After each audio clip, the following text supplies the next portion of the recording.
What is up, y'all? We're here for our weekly romance, oracle, and tarot reading.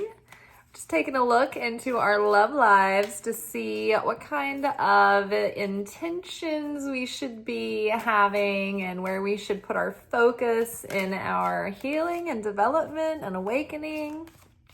Let's see what's happening. Ooh, reconciliation. Someone from your past is returning to your life. Okay, before we get in deeper, I have to point out that we are burgeoning on the season of teshuvah, of repentance. We are approaching our new moon in Virgo tomorrow. And by the way, my poison ivy is slowly but surely drying up, thank God. So we are approaching tomorrow's new moon in Virgo, which begins the lunar month of Virgo. And in the Hebrew calendar, this is referred to as the month of Elul. This is the month of Teshuvah, when we realign with the path and in order to prepare ourselves for Rosh Hashanah, which is spiritual New Year, which is like a reset of our soul and the receiving of the year's blessings to come.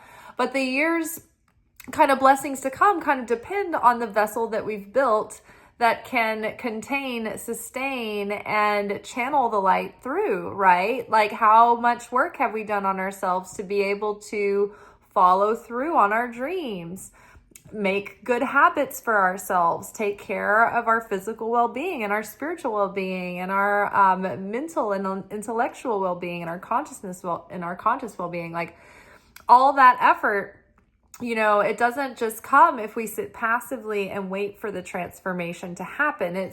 We are active participants in that. And so it is like something that when you start to become aware of the gift and the power that is this time of year, this spiritual new year, it's like you take your spiritual growth more seriously all year long, but also it makes it more fun because you know that you're working towards something. You're investing in this cycle of renewal and like getting closer to the creator by becoming more like the creator. And so I feel like every year you take note and you appreciate what the year brought, the challenges, the highs, the lows, even especially sometimes the peaceful, mundane times, where sometimes those are the times that we find most uncomfortable and we want to get out of because we're like, what's going on? I don't understand. If we're busy with crisis, then we're preoccupied with that. If we are caught up in the high of fulfillment, then we're preoccupied with that. But when we're in those in-between times of mundane harmony, sometimes we can get really uncomfortable and we look for ways to disrupt that harmony. And really, those boring, mundane times are given to us as gifts. Those are the building times. Those are the growing times. Those are the times to thrive and to nurture and to cultivate. So we are bringing our soul and our spirit and our mind, body, soul, spirit, consciousness, all of that back into reconciliation. And what it is that we think back on the year, okay, what mindsets did I want to change that I see that I could have done better and I want to go deeper, how have I wanted to change my heart? Who do I want to work on having more forgiveness for and understanding for? How do I want to be stronger and more courageous and braver and more loving and sharing? So we think about these ways like, okay, where were my shortcomings during the year? Where did I drop the ball? Where was I reactive? Where was I short? Where was I self-centered? Or where did I fall prey to the temptation and reflexiveness of the body response, of the body consciousness, of affect consciousness? And where can I practice more self-control and restriction in those moments to be able to pause and reflect and choose to have a greater consciousness, a consciousness of love and compassion and sharing? But also with strength and goodliness and righteousness and justice. So reconciliation in our lives. So this means that a lot of familiar patterns and storylines might resurface during this month, so that you can approach it again from a different mindset, from a different place, from maybe a better perspective, a better vantage point. Maybe you've healed from the last time you met this scenario. I literally just ran into this person that I sort of was like very lightly hanging out with last year. And it was just not a good time. He was too soon out of a relationship. And the whole thing was kind of like touch and go and kind of awkward, because I was like really just like very reluctant to get involved in the first place. And it just kind of ended in this like weird way. And I just saw him in the park, and we said hi. And it's funny because I don't know, I won't go into detail, but anyway, he just was like apologizing, and I was like, oh, I totally understand, like no big deal. And it's nice because it was just like a light moment. It was like no big deal. I think we both were able to like leave from that realizing that there's nothing to carry around. Like it's no big deal. Everything was resolved. And then, it worked out for him and his former partner anyway. Like they had been just too soon out of a thing. So it was great. Good news. Everybody was happy in the end. But like it's like reconciliation. Like there are moments where like, what if I had been defensive, or like didn't really or didn't open up my energy to smile and wave, because I saw him a little earlier in the path too. And the second time I saw him, we kind of stopped to say something. But yeah, I just think there's going to be moments like that come up.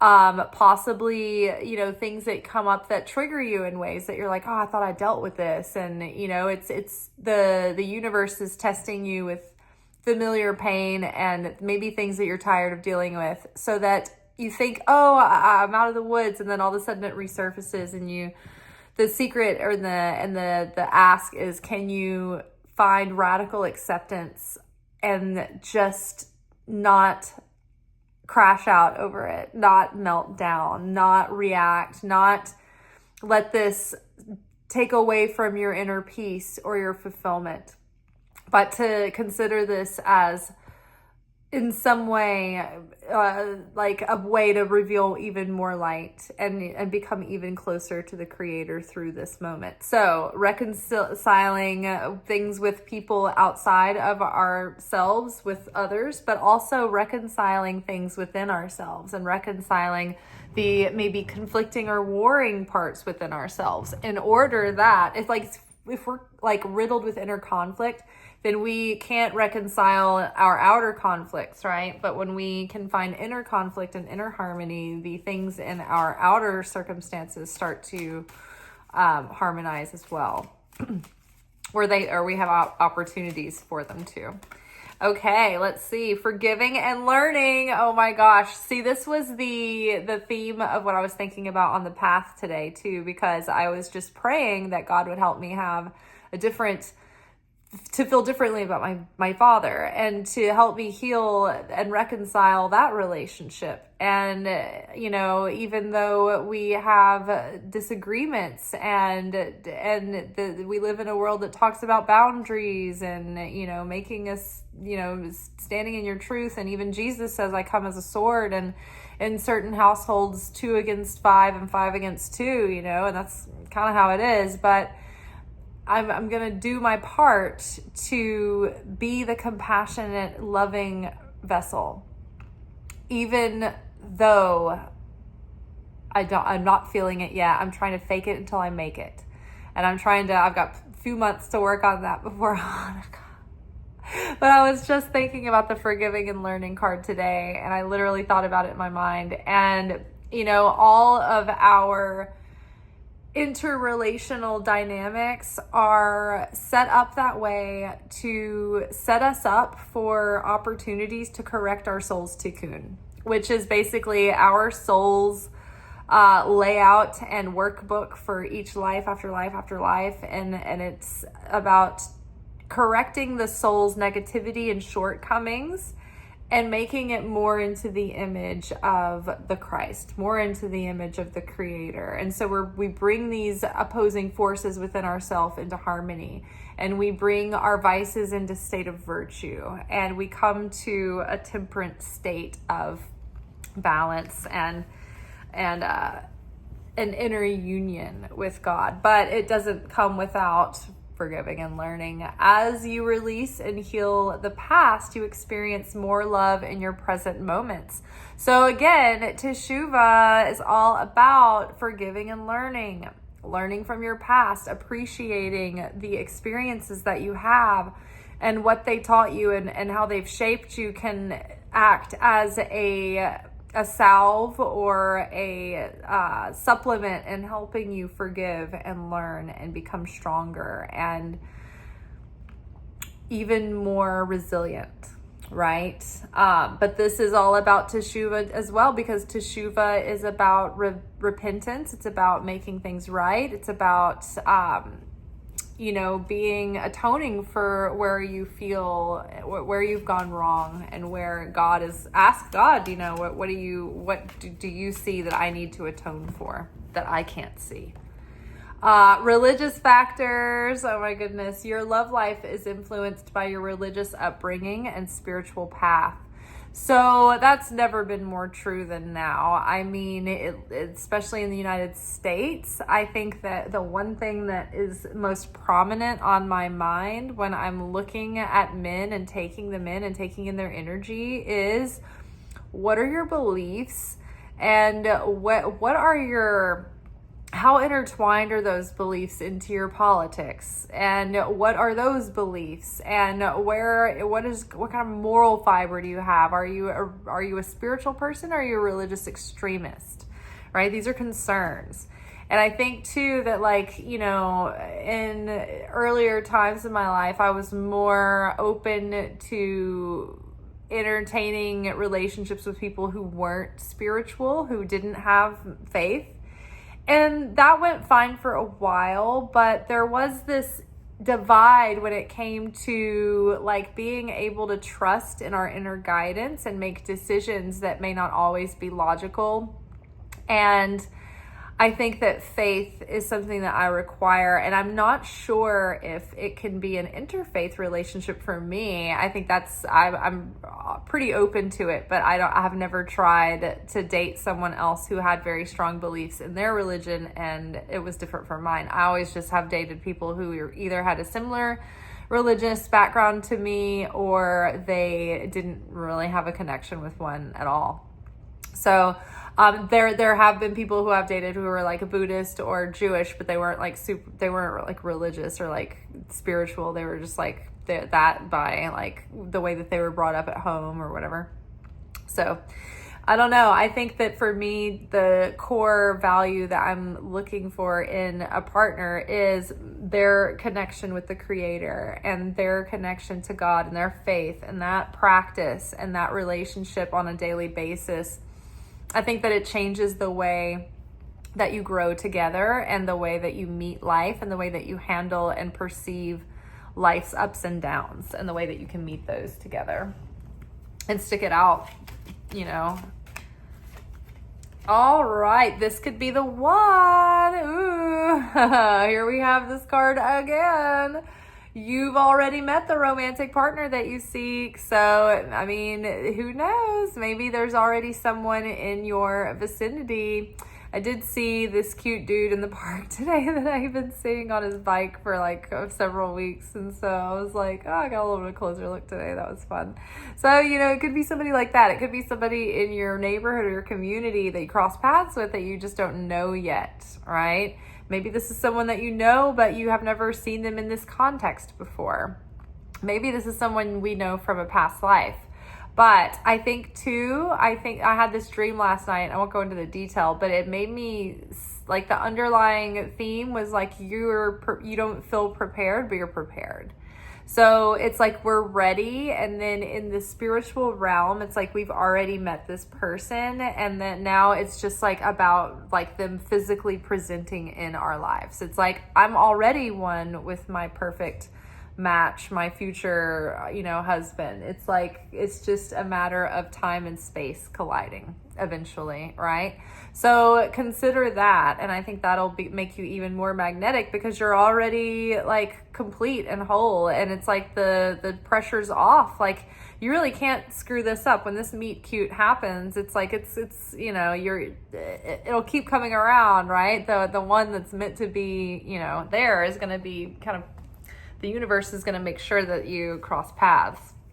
I mean, it can certainly make sure that you cross paths with exactly the wrong person. So let's have faith that it can help you cross paths with your intended person. Okay, so reconciliation, getting more clarity on that, we have 5 of Pentacles. So I think that this time of isolation is coming to an end. And I think that it is going to come to an end in a more speedy and quickening way as we reconcile the past. And I think too, when we have a different perspective about times of solitude and being able to self-discover, it takes a while. It takes some space, and not everyone takes that space between their relationships. And so sometimes it takes, a year, sometimes years, right? But it's a worthy place to be in, although sometimes it does feel like you are desolate and isolated. It's been worth it because you have developed 2 relationships during this time, a relationship with yourself and a relationship with the Creator. And that is the foundation, the rock that you can build other healthy relationships on from there. If you don't have a healthy relationship with the Creator, then you're always going to be looking outside of other people to fill you up, and looking outside for the job to satisfy you, the house, the promotion, the big life events, and they're not going to fill you up. Oh, I had kids and I thought they were going to be my everything and completely fulfill me, and like, why do I still not feel it? It's like we're always looking for these things to be the answer to our question. And, this is finally going to make me feel like everything's all good and I'm going to be happy now. And it's like during this place, that's when we transcend the feeling of alone. We make peace with the aloneness, and we find even comfort and refuge in it and rest in that. And then it's like we rise above that emptiness and that feeling of neediness, because we find a way to connect with the light and fill ourselves up from that place. And we learn how to honor our own needs and meet our own needs and take good care of ourselves and show up for ourselves. And then we learn, okay, those are the people that we want to build with. So the ones that treat us in that way. But we have to find out who we are, and we have to treat ourselves with respect and love before anyone else will.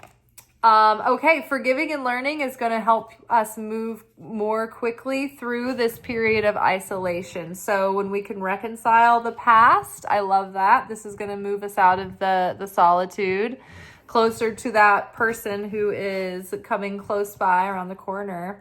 And then what's going to move this faster, this is the Chariot card here. This is the integration of that spiritual insight and healing, and then like integrating that forgiving and learning in our attitudes and actions towards others. Enlightening the heart like that is going to make our magnetism all the sweeter.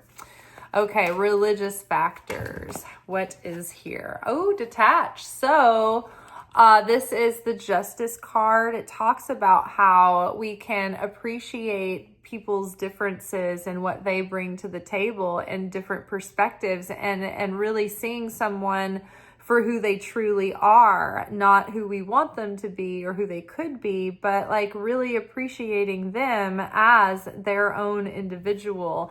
And that maybe not to jump to conclusions that they don't have spiritual merit just because they're on the surface, their spiritual practice or religion doesn't look like yours, right?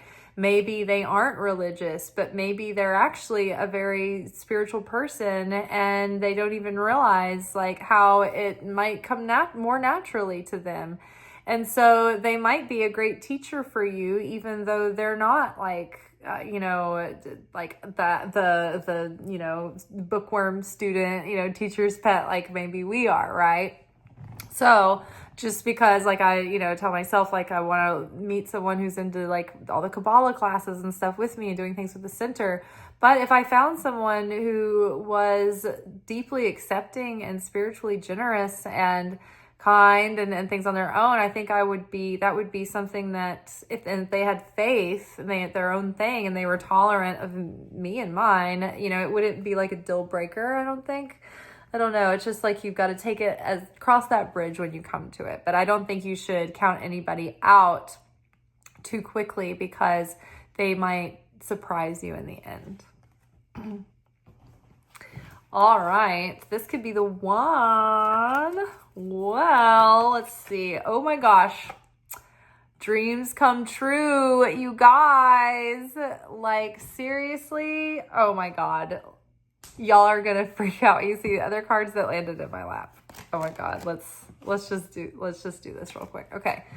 9 of Cups. This is wishes come true. This is wish comes true. All good things will come to you. This is the clarification card on this could be the one. Okay. Very good. Nice. Oh yeah. I'm so sure it's really gonna happen. Okay. Well, what are the other cards that came out in that stack? Coming together. 2 of Cups, the deepening of bonds in an early on like meeting of two like individuals, 2 kindred spirits coming together. What do we have here? Moving on to something deeper and more meaningful. So maybe 2 individuals who are like ready to find more deep meaning in their life, and they want to establish something deeper than just, these casual commitments, something long lasting and enduring. And look what we have here. Ace of Cups, love abounds. The beginning of something new that's going to be, somebody who wants more than what they found before. And we are also ready for something more than what we've currently experienced before. So I love this. I mean, look, wish comes true. You're coming together with this person, deepening bonds and relationships. New things are beginning, and it's like both parties are ready for something deeper and more meaningful now, and they're ready to move in a new direction, possibly together. It's gonna be the one. All right, well, who knows who that's gonna turn out to be? We'll see. Look out for your little meet cute, right? And let me know in the comments if you guys end up, meeting somebody or whatever. All right, y'all. Peace be with you. Tomorrow we will be back for our weekend reflection message. Until then, ciao.